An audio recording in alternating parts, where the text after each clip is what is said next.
Joining me now are the co-hosts of Showtime's telementary docu-series, The Circus. Please welcome back to A Late Show, McKinnon and Alex Wagner, and executive editor of The Recount, John Heilemann.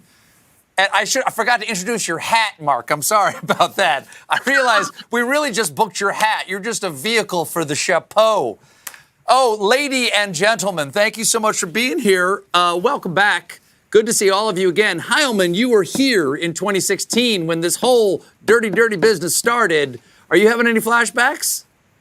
When you're saying I was here, what do you mean exactly by here? You were on our Showtime special, man. We're all on TV right now on Showtime. Oh, we are. Okay. This feels like some virtual space. I felt like I was physically in your presence on election night. You were like we were. Really? Because I had an out-of-body experience on election night. I wasn't in my own presence physically on election night 4 years ago. I recall that. It was you did not have a lot of fun on that night. I think you, like many Americans, had a poor election night 2016. Oh, and you were kicking up your heels and whistling a happy tune. What do you mean I didn't have a good time? Stephen, I would say that flashbacks are not an uncommon occurrence for me in general, but the flashbacks that I have from that night are particularly unpleasant. Yeah, that's right. Where are all of you right now in the world? You don't look like you're in the same spot, obviously. Is this like the State of the Union? You all have to be in different locations to keep the chain of Circus command going in case something happens? Yeah, we're in different locations. Because of COVID, we've actually never even seen each other during this whole run. But also, we want to cover the country, and we have 13 crews in 13 different places right now. I'm in Washington, D.C. Alex, where are you? I'm contractually obligated to be in hell, Stephen. I'm actually in Bucks County, Pennsylvania, which is one of the swingiest parts of a very swing state that everybody's very obsessed with. And it looks like I'll be here till 2021. You might. And Heilemann, where are you? Alex thinks she's in hell, and she has no idea what hell is. I'm in St. Petersburg, Florida, man. He wins. You're in like paradise compared to me, Wagner. What are you talking about? You're nuts. He doesn't get to leave, and there's humidity. So that I think he wins this contest. Correct. Okay, Alex, let me ask you this. 100 million votes were cast before we even opened the polls today. Who can you tell so far benefited from that? They said Biden, but is that playing out? I think so. I mean, I think when we have in states where you are allowed to touch those mail-in ballots and open them and tabulate them before Election Day, the early votes are swinging towards Biden. In states like Michigan, Wisconsin, and Pennsylvania, where laws prevent you from doing anything to those ballots till Election Day, it's going to be slow going, and we're not going to know exactly. But the expectation is that it's going to benefit Biden. Mark, does this feel any different to you this time around? I mean, it feels a little different to me because last time I had an audience and I wasn't broadcasting from a storage room pretending it was an office. What feels different about this to you? I'll tell you what's strange to me is how much it feels like 2016 all of a sudden. I think for a while people got distracted from what's really going on here. And a year ago, when Democrats were strategizing about what they needed to do, they needed to win back the blue wall, period. Michigan, Wisconsin, Pennsylvania, that's the ball game. And suddenly people started talking about Georgia, North Carolina, and Florida. It was all a fever dream. And it's coming back to exactly what what people thought a year ago, which is it's going to come down to where Alex is, and Wisconsin, and Pennsylvania, and Michigan, and maybe Arizona. Isn't that why the Democrats went with Joe Biden, really, is because he is that Rust Belt guy? He's Scranton Joe. He started his campaign in Pittsburgh. He ended it in Pittsburgh. This is the sort of DNA of Biden's campaign. This is why he's at the top of the ticket, and now we are seeing it being borne out in the election itself. John, you were on the show being interviewed by me when Florida was called 4 years ago. That was a remarkable moment. Yes. What the hell is going on down there? What's it look like this time? 4 years later, with everything that's happened, the last thing I saw that Trump was leading by more than he won last time. Yeah. They say, Stephen, Florida's going to Florida. That's the thing. It's always going to be like, it's a mess down here. And, I'm in Pinellas County, which is the swingiest swing county here. It's this county that every time, whoever wins Pinellas County around St. Petersburg, a lot of senior citizens here, independent senior citizens. They go back and forth between the parties. Whoever wins this county wins Florida. That's historically been true throughout our lifetime, with the exception of 2001 when Al Gore won it and didn't win Florida, although some would argue that was another example of someone who won Pinellas County and then won Florida. And so this tonight... Now, John. Thanks, Mark.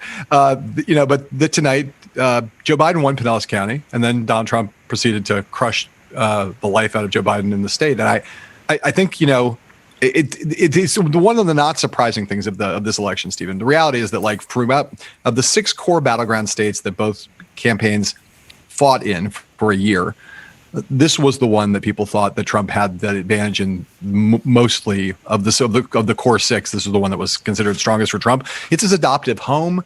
People were more surprised in 2016 because people were generally more surprised by the notion that Trump could be president in 2016. And Florida was supposed to be a place that Hillary Clinton had locked up. And so we were all stunned on the air with you that night. And I remember your audience, and maybe you were like wailing, gnashing your teeth, crying, rending your garments. All kinds of things happened when we announced that Donald Trump had won Florida.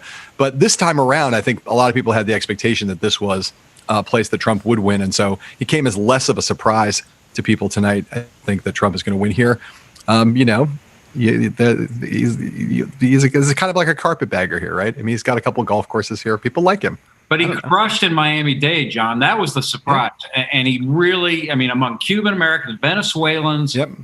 Man, that Biden's a socialist message really, really punched his lights out. Yes, and it's surprising in the sense that Joe Biden one of his strengths was supposed to have been, and I haven't seen all the demographic data from tonight yet, but it was supposed to have been that he had performed so much better with senior citizens than Trump, and there's a large senior vote here, and so that was supposed to be Biden's kind of ace in the hole in Florida.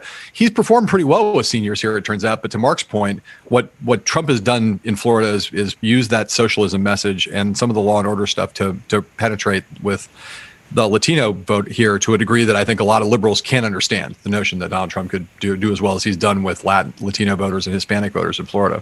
Alex, I want to. You're in Pennsylvania, as you said. You're going to be there till the sun burns out to a cinder. And explain to me and the audience why that is. What is difficult about counting the votes in Pennsylvania? We've been through some terrible recounts in the past. What is the order in which these votes will be tallied? Is there a problem with that? Yeah, well, so Pennsylvania has a Democratic governor and a Republican state legislature. And the Republican state legislature basically ensured that mail-in ballots cannot be touched before Election Day. They could open them at 7 a.m., but they could not actually start counting mail-in ballots till the polls closed at 8 p.m. Across the street from where I am is where they're counting the ballots for Bucks County. And it's rooms of people opening up envelopes, unfolding the ballots, and counting them. As of right now, as of this hour, they had opened about half of the mail-in ballots that they'd received, and they had counted about 1/8 of them. They think it's going to take several days, and that's working pretty fast. There are a lot of people in there working furiously, eating cookies, anything to fuel them through this process. Are those mail-ins expected to go Trump's way or Biden's way? Like, what's the Biden's way. Biden's way, okay. Broadly, is that the mail-in ballots favor Democrats. And so, one of the reasons everybody needs to kind of simmer down and hold on is because there are a lot of mail-in ballots in Wisconsin, Michigan, and Pennsylvania. More in Michigan than anywhere else. Pennsylvania is about 40% of the state is mail-in ballots, and it's going to take time to count them. And none of those ballots could have been counted before Election Day. And so now that we're down to those 3 states, we got to wait till those mail-in ballots are tabulated, and that is not going to be for a little while. Not clear that Donald Trump's going to wait, though. That's the question. So it's like it's 11:54 at night. We haven't had Trump give a speech yet claiming victory, but that might be coming soon. We've promised the audience that if either of the candidates give a speech, we will not go to it. I just want to make sure that I have not yet not gone to it. Nothing's happened yet? That's sound editorial judgment, Stephen. Now, guys, quick jump ball here. What about the Senate? Do the Democrats still have a shot at flipping that? Let's say Biden wins. Do they get those 3 seats they need? Come on, grow a pair. Make it. I was going to say, no, you're not a decision sworn desk in. there, Stephen? What? Well, right now it's net zero. We don't know. I mean, I think. When do you think we will know who the president is? Thursday. There it is. It's Thursday, everybody. The only person on this phone call willing to take a stand. What? I will say to your point that it looks increasingly like Republicans may hold the Senate. All right. There it is. Well, Alex Wagner, John Heilemann, and Mark McKinnon, thank you so much. I'm honored to share the Showtime with you again. Stay safe. Stay sterile. As soon as Nigeria comes in, we'll have a final count. That was a great parade, by the way. That was a great rally.